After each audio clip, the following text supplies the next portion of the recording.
So John Mayer just did all these $1 million amps and went digital. Yeah, I know this day is going to come eventually, but I didn't know it was going to come this soon. And we're going to see a whole new change when it comes to digital amp processing, performance, and A-list artists embracing the new technology as they get better, as they become more affordable, as they become more functional and more useful in the guitar community. Now, he's not the first big artist that have switched totally to digital. Okay, maybe let me not use that word totally, but to a reasonable extent to some gigs. He was at the residency in Las Vegas for the last couple of months with Dead & Company, and he has been using the digital rig because there was no amp at that rig. If there was any amp in there on the stage, it was just for show. It was just for the stage aesthetics. These were all digital amp. Now, there were so many questions about what amp simulator he's using. Is he using a capture? Is he using a Kemper? Is he going full on modeling and all that stuff? But that's not the point. The truth is, this is someone that has millions and millions of dollars in amps and cabinets and speakers and custom amp builds and all that great stuff. Now, simplifying it to like a $2,000 quad Cortex. Quick shameless plug. My name is Dami. I'm a guitar player, and on this channel, I do guitar reviews, gear reviews, anything that has to do with home studio, recording, mixing, and engineering. If that's your vibe, please subscribe to the channel, and a like and share will be much appreciated. Let's go to the topic. The future is here. Like, there's no future coming anywhere. Things are changing. People are getting smarter. The sounds and the quality is getting better. It's getting more affordable. And if there are still like snobs out there that still think, oh, tube amp or nothing, but then you're just on the losing end, because at the end of the day, the goal is good guitar sounds that works. The goal is a great performance. The goal is to have fun on stage, no matter what amp simulator you're using, no matter what name brand you're using, no matter what speaker or cabinet you're using. I still have a tube amp.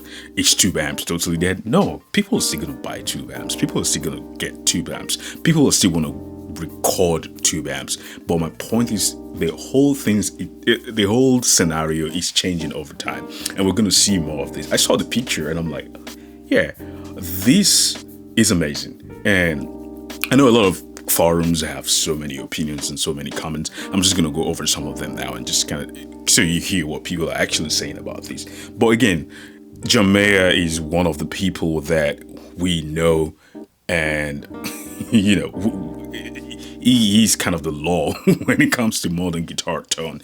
Again, respect to the greats and all that, but in my era, in our generation, there are a few people, singer-songwriter, that have, you know, broken the barrier between singer-songwriter, a performer, a guitar player, a gear nerd, and all that great.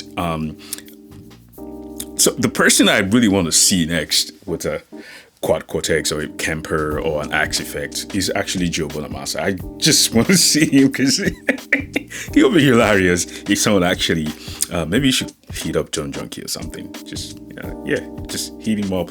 Hey, capture all these amps for me. Let me see if I can hear a difference from the capture and the real amp. Because that man knows his stuff. He knows his tones. He knows his guitars. He knows his amp. I want to see him. I want to see him with a quad Cortex or with a Kemper or with a Helix. Who knows? Let me know in the comment section if you're excited about this and if you think this is a new development and things are changing and they are changing rapidly. I mean, I've already been seeing intervals,